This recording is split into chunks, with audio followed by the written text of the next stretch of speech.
I think we'll get started then.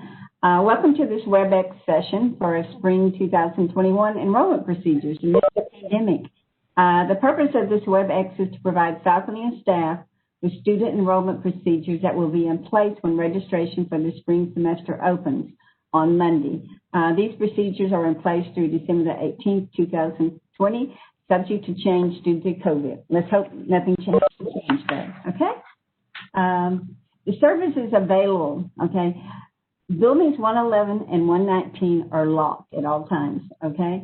And over the summer, Building 119 was renamed the Enrollment Center, and Building 111, that used to be the System Services Building, was renamed Student Services. So we'd like to keep everybody on toes. If you get lost, just look for the big red, white, and blue monument signs out there, okay, in front of the buildings, okay? All meetings with students is basically by appointment only. There's limited in-person meetings. We highly encourage virtual meetings. Almost all the student services offices have the live chat. They have limited in-person appointments. They can communicate with students through WebEx, email, or phone, and some of the departments have text messages, okay? The appointments, except for testing, right now, Monday through Friday from 7:30 a.m. to 5 o'clock p.m., and Fridays, 7:30 a.m. to 11.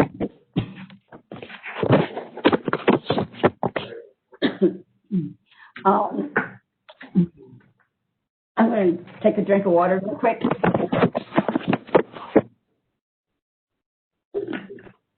Okay. On the day of the appointment, students are to, next slide, okay, they should self-check for COVID-19 symptoms. If the student is not feeling well or experiencing any symptoms that might be considered COVID-19, the student will need to reschedule or cancel their appointment. And I know in the testing office, they have had students have canceled their appointments for that very reason. Unfortunately, we have to rely on the student to be, forthful, okay, and let us know how he or she is feeling. Okay, a mask is required at all times while inside the building. I believe institutional policy says a mask has to be worn within 50 feet of a building entrance, okay? The student must provide their own, but here, as in most of the buildings, we do have some disposables if somebody does walk up without a mask. But we don't want to make a practice of handing out free masks.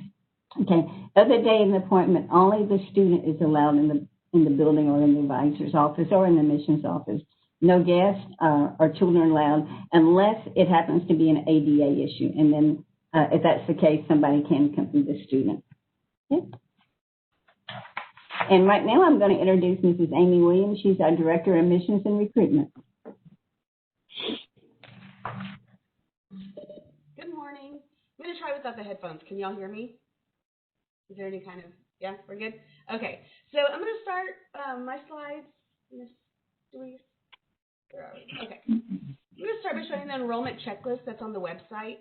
This is located under the students drop-down menu. So if you go to students, prospective students, and then getting started, this is what you'll see. This is the checklist. This is very good for everyone to send all of your prospective students to. After you click on that Getting Started tab, you'll see, well, here we go, back to this website, this wonderful resource page full of hyperlinks to various offices. At the top of the page, you'll notice it's specific to Texas residents. Why? Because in the Apply link for the admissions, there's a link that takes you to the Texas residency document page. And then the out-of-state resident link, it's basically the same information. And then the Army link, it takes you to the Go Army Ed portal. Now, next slide, please. As mentioned earlier, we're still closed to the public, so our services are available via phone, email, WebEx, and live chat. We also text students, but we ask that they reply back via email. When you're talking to prospective students, please always mention if they haven't applied or taken classes in over a year that they need to do that. How do they do that? They go to our CTC webpage, just the landing page, and there's a red Apply Now button on the top right-hand corner. If you are unsure or if the student's unsure, again, please contact someone in admissions, and we will let them know if they need to reapply. Okay, there's the year which semester you're going to take. It's not always straight to the year. So again, if you are unsure and the student's unsure, please reach out to one of us in admissions. Here we have our contact information. Again, where I was talking about where the red Apply Now button is, that's for that cccd.edu apply. The appointments is the admissions. I'm the director. My extension is 1934. Mr. Morales is the TSI coordinator, and he's also an admissions advisor. He is at extension 1180.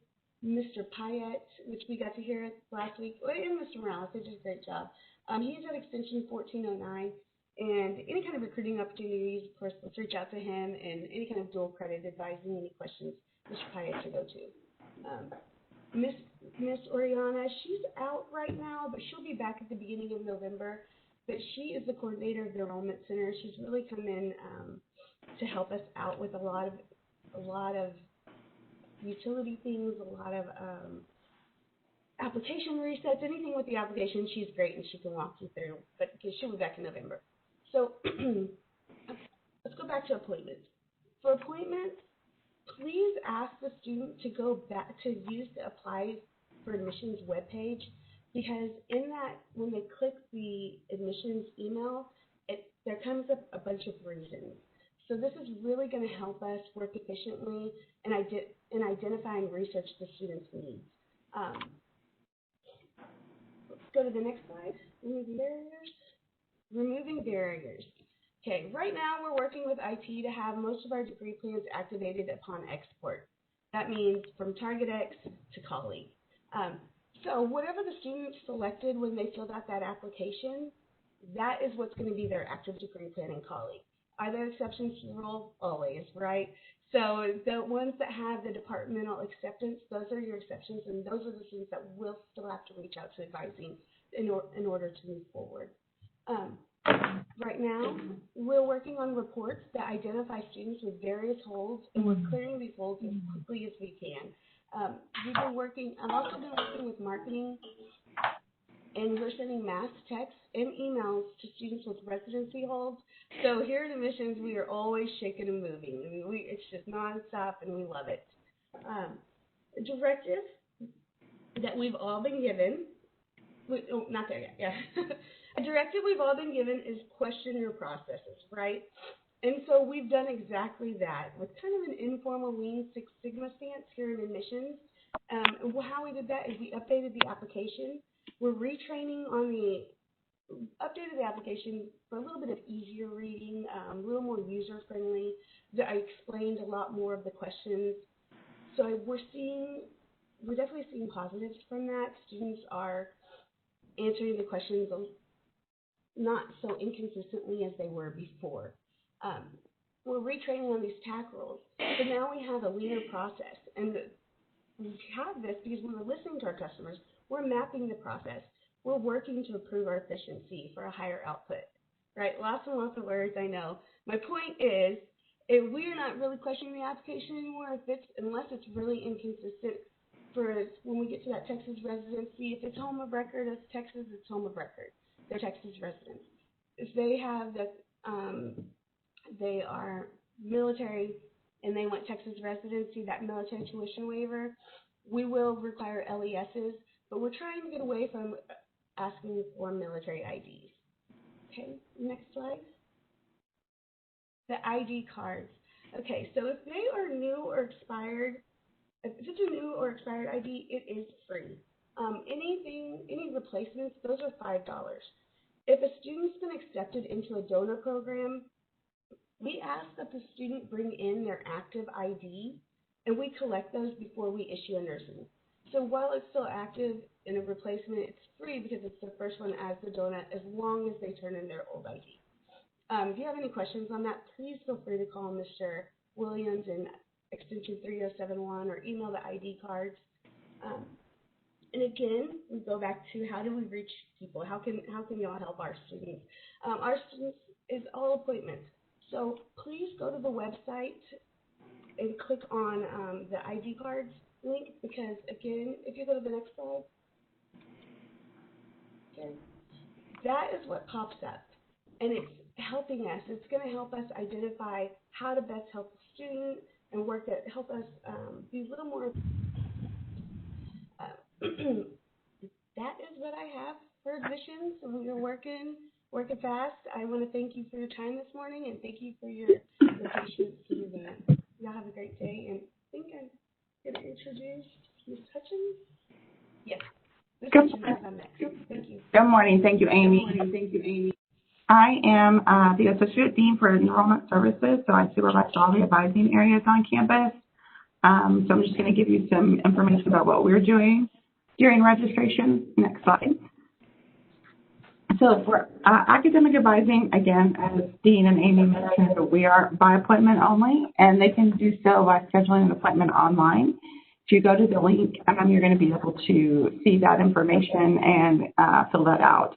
When they go to our webpage and click on the appointment website, they're going to be able to have the option to see an advisor in person or virtually. The virtual would be a WebEx, and it would be face-to-face in this way. A lot of students, especially new students, they want to have somebody with them. So we really, really encourage that students who want to see somebody in the advising area but want to have a participant schedule the virtual appointment, because as mentioned, unless there's an ADA issue, no student is allowed in the advising offices.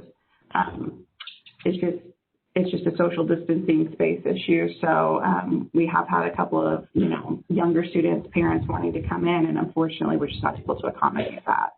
So here in the academic advising office with face-to-face advising and appointments, we've got Monica Griego as the lead academic advisor, and her information is listed here. And then my office assistant, Brandy. Anybody needing to schedule an appointment, if they can't figure out the website, give Brandy a call, and she's going to rock and roll with them and help them get started.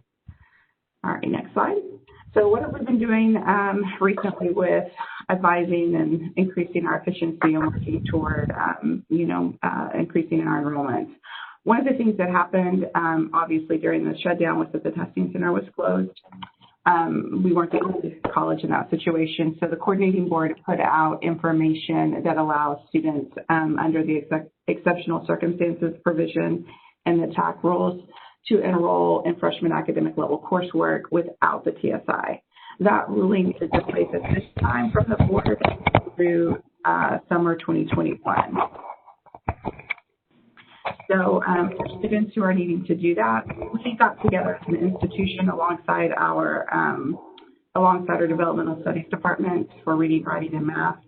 And we came up with a way for students to do something from home, that we had a baseline to post them. And so if, I'm sorry about the feedback, if you're not on mute and you're not presenting, you probably need to mute. But if you're starting classes and you want to get started, we do ask that you take the TSI practice test if you haven't had the TSI assessment. That's suitable for the student. Sorry, I muted you, Eva. I'm so sorry. Oh, am I back? You're back. All right, thanks. Sorry about that. So not sure when I got muted because I didn't notice that come up. But the practice test is available for students who are able to do something from home, but gives us an allowance to place them into courses, because we don't really want to just say you're here at college level if they're not ready for it. So we want to make sure we're setting them up for the most amount of success. So it gives you the information here. If you take the TSI practice test, it's a 20 question test. They send us a screenshot of their results. If a student has done that from home and they want to email that to us, they can visit our webpage to get our email address. It's academic.advising@ctcd.edu. And it is, we need your name and information when you send those results in. A lot of students are just sending a picture. So unfortunately, I'm like, I'm going to need to know who you are. So if you're working with a student and they are doing that, just make sure you say, send that to us and tell them who you are. So the next slide, I believe, talks about the reading and writing scores. So those are the same idea as the slide before, the reading and writing area. So these are the cut ranges based on what we came out of that decision when the shutdown first occurred. Again, this is still good through summer 2021, so this is something we can work with right now. Of course, our testing center is open, so students can also take the actual TSI assessment. They don't just have to do this. It's up to them. Some students may want to come in and test, and then there are other students who don't feel comfortable yet coming in. So just wanting to make sure we're accommodating students where they are. Next slide.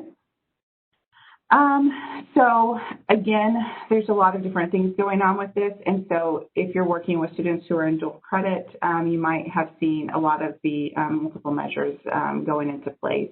And this is something we can use. We work with a wide range of students in admissions. We work with students who have been out of high school for 20 or 30 years. We work with students who have just graduated, this summer.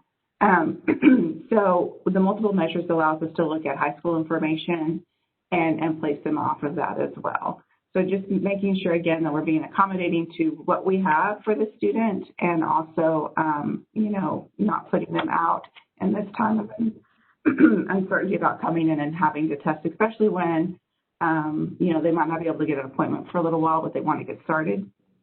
We don't want to have any barriers such as that. So we're working to reduce those for sure. Next slide. And this is the math information. So I should have said next slide sooner. So the multiple measures, again, accommodates the reading and writing side of TSI as well as the math. And next slide. All right. So if a student enrolls under these circumstances that I've been talking about, here's the great thing. The state did come out this summer and clarify this for us, which was like, very exciting. If they do this, if they enroll under these exceptional circumstances where we're not necessarily collecting the TSI assessment as we have traditionally in the past, and they earn a C or better in the applicable subject area, which again is reading, writing, and math. And so those are, we have a list of classes that each category fits per the state. So if they take one of those classes in the area and make a C or better, they are not going to have to come back later on and test. So that's one of those things that at the beginning we weren't quite sure about, and we are definitely excited for that because it means less for the student, less of a burden, and they have shown competency in that area. So it's very excited when the state put that out. So if you're working with students and you haven't had an update in a little while, just note that is absolutely applicable. If you see a student and they're worried about what their TSI status on their transcript says, because some students do, they pull their transcript down and they want to see it. If they're not sure, have I met TSI, have I not, get with their advisor, get with an advising, get with the TSI coordinator under Amy. We can all work with that student. We're doing a lot of things in the background to make sure that it is up to date.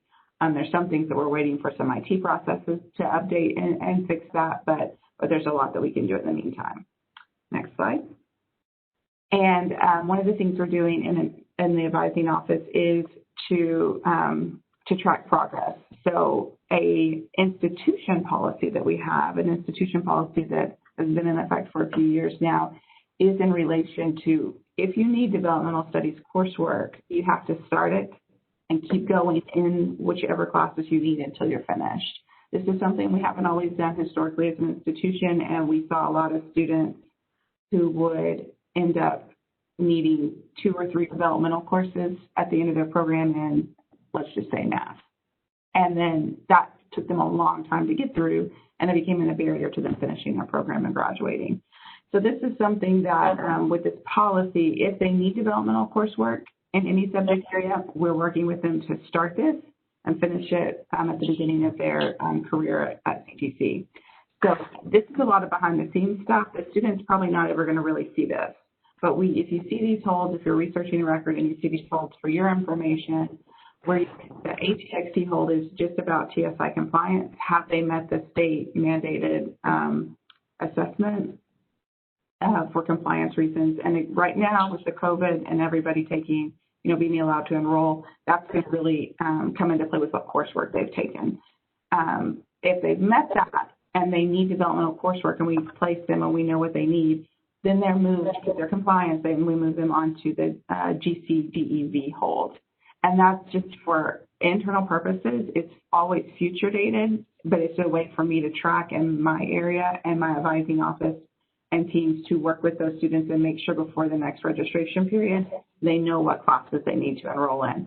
So again, the student's probably not going to see this on their account, but it's there for us to use to run reports off of and make sure the student is in compliance with that policy and taking the right sequence of courses. So that's just some background on that. All right, next slide. Some other areas for assistance, moving away from what we've been doing and working with. This is one of my other teams outside of academic advising here that works with students face-to-face. So you've probably heard about Eagles on Call. They're also advisors. They are phone and email only. They don't see students face-to-face. They are in the Building 119 from 6 a.m. to 11 p.m. Monday through Friday. That's their email. That's their phone number, 1296. I have two amazing staff members in that area who lead each area. They're the supervisors, you know, morning and evening. So Justin Conover and Sharice Cruz. If you're having any issues for a student who's not here locally or doesn't simply want to come in or can't get a hold of anybody else, definitely have them reach out to Eagles on Call. Next slide. They're also available through phone, email, WebEx, and live chat. I forgot to mention that. So is the advising office. They're also available through live chat as well. And again, as I mentioned, they're advising. They're going to help the student from the point of filling out the application and working with the admissions office to get everything finalized. If they've submitted an application, to registering, to their degree plan progress, veterans benefits, helping them submit their application to hopefully graduate in a few years and finish out. So they're not necessarily doing all of those actions, you know, but they're making sure the student knows where to go for all of those things. But they're definitely registering students, and they also certify students for VA benefits outside of Texas. Next slide. Okay, and before Stephen goes on, Eva, there was a question from Gilda. She wanted to know what would be the exact email to send the results to, and I believe that she was speaking on the TSI practice test. Yes, I believe so. I will mute myself and I'll send the email in the chat so that everybody has it. But it's academic.advising@ctcd.edu, and I'll type that out now. Okay, thank you. No problem. And now we have Mr. Stephen O'Donovan, the Associate Dean for Admissions, Registration, and Records. Good morning. Can you hear me? Yes, we can. All right. As Dr. Wells stated, I'm Stephen O'Donovan, Associate Dean for Admissions, Registration, and Records. And we'll be going over the registration services, and which is under the supervision of Jody Andrews, who is the Director of Registration, Records, and Retention. All right, registration services, as you see the first slide. These are your POCs, your point of contact. And the first one would be records at central.registration@ctcd.edu, which is basically, you know, the registration, the one that basically everybody contacts, the general one. And or 254-526-131 or fax at 254-526-1961. And of course, Jody Andrews can be reached at extension 1711. And personal appointments at jandrews@ctcd.edu. And of course, you can contact me as well under 1114 extension. And my office assistant, Kim Trivy, who basically answers phones all day long, can be contacted at 1663. Next slide, please. Before registration appointment, the admissions process needs to have been completed and the student placed on an active program of study by academic advisor and or automatically moved to the student by admissions. The student's account is reviewed in order to ensure the student is ready to register the classes. If the student has any holes, then the student is put into contact with the department associated with that hole. The student must know what classes he or she wants to take. Registration cannot advise on classes or instructors. And we get that a lot on basically on trying to advise classes, but that is not all within the realm. Next slide, please. During the registration appointment, we show the student how to get the CTC student sites using student tools on our main CTC webpage. And you can see the webpage there with student tools. Basically, all those can be looked at right there. Next slide, please. During the registration appointment, also, we make sure that the student can log into eTreat and Eagle Mail. Next slide, please. And I'll bring it back to Dr. John L. Welch. Oh, just a minute. Hold on. Okay, can you hear me now? Yes. Okay, when I was speaking earlier about the buildings 111 and 119 being secured, I failed to mention that in building 119, we do have a student staff employee. who mans the front door entry. And so as students walk up, she or he will reach out to the student to find out what the student wants. If the student has an appointment, the student's allowed in. If the student doesn't have an appointment but has questions, what we try to do is have that the applicable department that the student has a question with, have that department employee call the student while the student's still in our building. And even though that student doesn't have an appointment, we will let them come into the lobby, maximum about 5 students at any one time, okay? But I just wanted to clarify that. We do have somebody that is manning the front door of building 119. And then in 111, the setup was not quite the same, okay, because we didn't have the internet connection, but there are signs posted on the door, so when students do have appointments, they can call the contact phone number on the door, and then that department would come down and let the student in, okay? This slide has to do with registration quick fixes, okay? And a registration quick fix sometimes that turns out not to be a registration quick fix. But the staff here have the knowledge and access to help students who are unable to enroll in their courses due to minor issues, okay? If a student tries to register through WebAdvisor and receives an error message, we prefer that the student contact the department that is listed on the error message. However, the above employees can take care of things such as program not active, state of residency, county missing, or prerequisite blocks. Let's hope that we don't have any of those when we open registration, but unfortunately we do have human error, and there's a lot still that Amy Williams is working on as far as the applied yourself enrollment application and the import. So if you do have a student that just, can't get to the right department, please reach out to one of these individuals because they can help the student register it, unless it's something like a financial hold and we can't do anything about that. Okay? Next slide. Okay. Okay, I'm going to go over our testing services. Our testing services was finally able to reopen during phase 2, I think in late June. Okay. And our new hours are Monday through Thursday, 7:30 a.m. to 5:30 p.m. and on Friday, 7:30 a.m. to 11:30. Okay. Next slide. Okay. All testing is done by appointment only basis, and only 30 students are allowed maximum to the testing center. Okay. Now it doesn't mean that if we do have a walk-in student, if there's space available in the testing center, Mr. Gates will allow the individual to test. Okay. And appointments can be made by phone or email. They recommend that the appointments are made about 48 hours ahead of time. Okay. And if there is a class that needs to be tested as a group and it's in the evening, Mr. Gates will accommodate evening testing on an individual basis. Okay.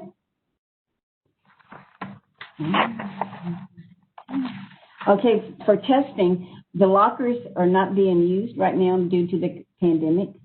Okay, and so all test takers need to be encouraged to leave their personal items in their vehicle or at home. Okay, except for their keys, they have a phone and a photo ID. And right now we've reduced the number. We have 4 testing rooms. Okay, and each one. The largest room is 235, but we've cut the capacity in half for each one of those rooms, okay, due to the social distancing. Okay. Next slide. And we implemented remote proctor testing in late May, okay, of this year, and the remote testing proctoring is being done through Examity, and Examity was approved by the coordinating board, okay.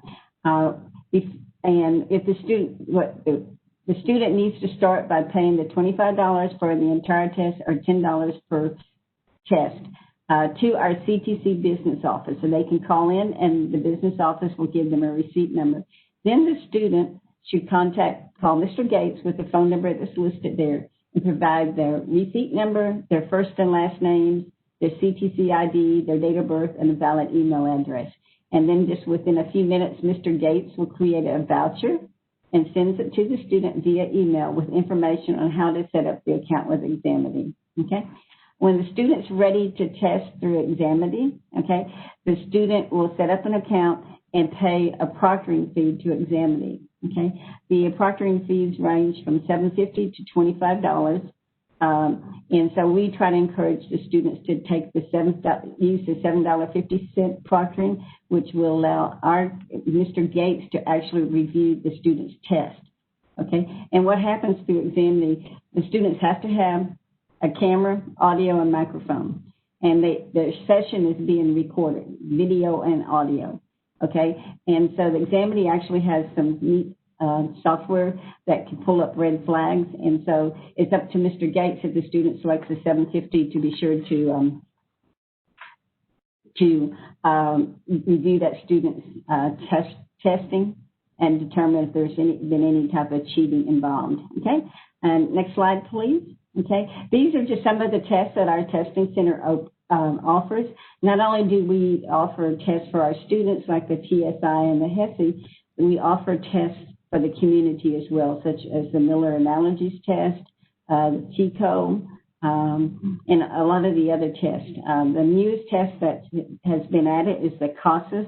That's through our CTC Adult Education. CASAS replaced the TABE testing, and that is for our Adult Basic Education GED prep students. Okay.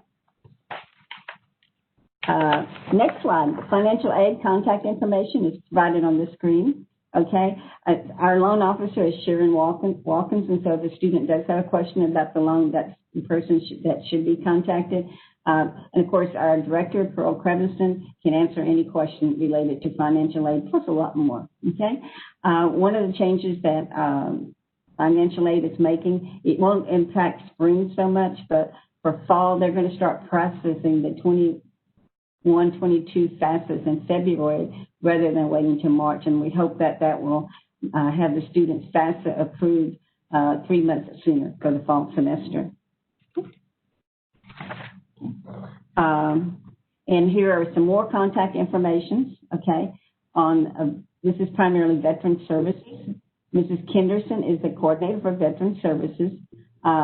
Stephanie Lopez is your contact for financial aid consortium agreements and students applying for the Hazelwood exemption.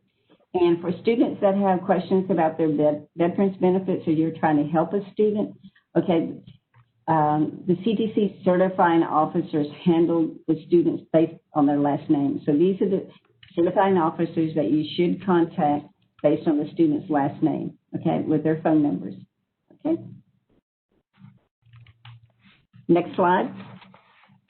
Oh, I want to go back one more on Veteran Services. I don't know, Annabelle, are you still on? I know that you were on earlier. Is Anna muted? Okay, well, I just wanted to mention. Okay, Ann, can you go over the new ruling that we received reference certifying students for their full BHA? Okay. Okay. Well, can you hear me? Yes. Yes. They extended allowing if the course is listed that it should have been taught in a classroom, but due to COVID, we're online with our courses on that. The student will be certified as if it is a classroom course, and that will keep their BAH at the full amount. If they are in distance learning only, no other classes except distance learning, then they get the lesser amount. But they extended that through December 20th, 2021. So we've tried to get the word out to the students to hurry and get registered, and also we can get them certified and get their BAH set up as early as for spring so they can have it available in January. Thank you very much, Ann. Okay, next slide. Okay, I wanted to go over provide you the contact information for students or staff who might have a question about a transfer credit articulation, or if a student can't enroll and there's a prerequisite block. Okay, Lucretia Wills is the coordinator for transfer articulations, and she is the first person you should contact if a student's looking for a transfer credit course that's not on the student's CTC record. And Lucretia can determine whether or not we have the official transcript and if the courses have been articulated or if the course is not a straightforward course with CTC coursework. Just remember that we cannot enter prerequisite transfer credits into the colleague system until we have the official transcript. However, we do have a workaround. Okay, if the student provides unofficial documents such as a grade report or unofficial transcript, within colleague, we have the ability to set up a prerequisite waiver so the student can enroll that semester through WebAdvisor. And the only people that can actually enter that prerequisite waiver are Eva Hutchins and myself. And I'm not too sure if Debbie Hanson has that, but if she doesn't, we'll make sure she gets it to her. We get it to her. But these are your contact information. Also, I wanted to mention change of program. You know, as Amy mentioned earlier, she said that the change of program, that students will be moved to student based on the program on the application. If a student needs to change their program, they do not need to come in and meet with an advisor. We have a change of program E3 form that's available. The student will fill that out, and then it's automatically sent to Debbie Hanson's area, and then they change the program virtually, change it in colleague, and then they will notify the student that the degree plan has been updated. Okay, next slide. I just want to go over the CARES Act with everyone, okay? In late spring, the federal government awarded emergency financial aid funds to colleges and universities due to the pandemic. CTC award that could be given directly to students was about $2.2 million. Grants are available to CTC students worldwide who incurred additional expenses as a result of the disruption of CTC on-campus operations due to the coronavirus. Students had to be enrolled in a CTC classroom or blended course on March the 13th or later. And the significance of March 13th is that's when the national emergency was declared. Okay, because we originally set the maximum award a student can receive by $700 to $750 because we identified about 4,500 students would be eligible. And we thought about 3,000 students would apply, and that would accommodate at least 3,000. Well, we did not get nearly the applications that we anticipated, so we have a lot of money still left to spend by mid-April of next year. And so the executive officers approved increasing that award to $1,500 effective this fall semester. Students that were already awarded $750 in the spring or summer, okay, they will automatically receive another $750. And we're working on identifying those students right now. There were 132 students that I just sent over to financial aid to go ahead and award those students the additional $750. And hopefully those checks or deposits to their bank account will happen probably next week. Okay? And per Department of Education guidelines, online courses are not eligible for the CARES Act. So we need to have students enrolled in the classroom or the online blended or the synchronous virtual or the synchronous blended or a video conference course if there are class meeting days and meeting times are scheduled. And so please encourage your students to apply for the CARES Act because we have the money available and we don't want to have to give it to another school. Okay? And that's all I have. And next slide. Okay, and these are the contact individuals for my area. For the most part, email addresses weren't provided because all of the CTC employees, they're in the Outlook address book. Okay, and if there are any questions, I know that we've run over time. Okay, a little bit, I'm sorry about that. But if any questions, we'll hang tight for about 5 minutes. Okay?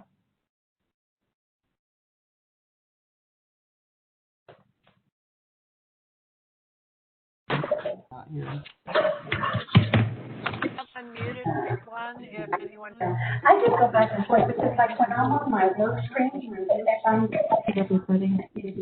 and have the work screen up.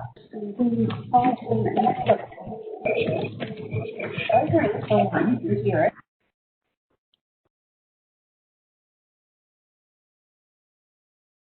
Right of your screen, you can click answer here.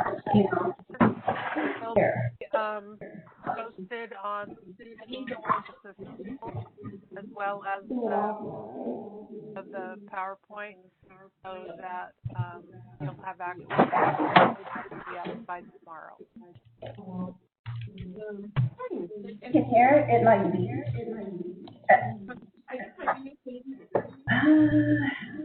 Okay. I can see my extension plus Diana's extension. If her extension reads, well, my extension, I can't see. It has to be the extension Listening to background conversations of the participants. So I think there are clinics. Every college and high school students apply for QRIS as early admission. Unfortunately not. Students have to be eligible for. Like I said, I don't hear my bosses. High school students. They did, but I hadn't really tested it.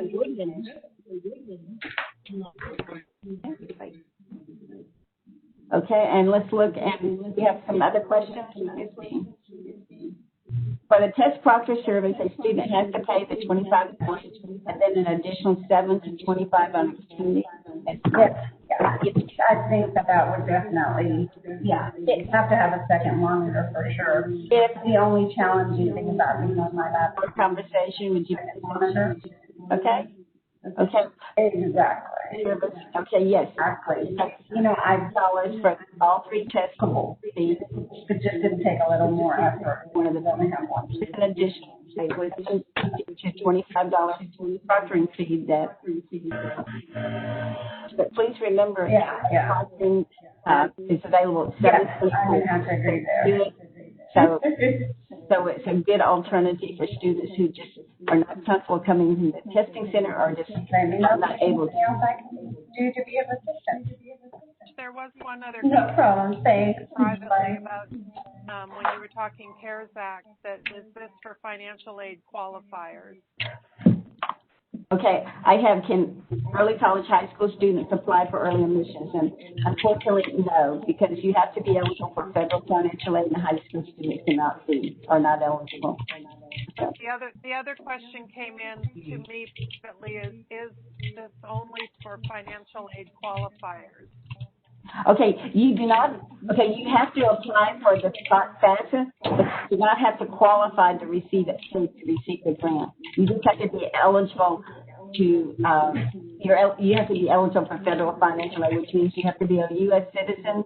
Okay, you cannot have a criminal record. Okay, or you can be a U.S. citizen or an eligible citizen.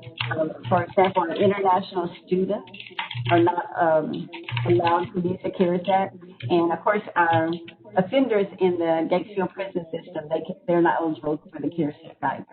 Okay. Is that all? I think so. I didn't get any more. So. Okay. Well, thank you all for listening. And as Sarah mentioned, there will be a recording on the Student Services webpage in addition to the slides. Okay. Thank you. Thank you. Soldier on the line who wants to kind of get an idea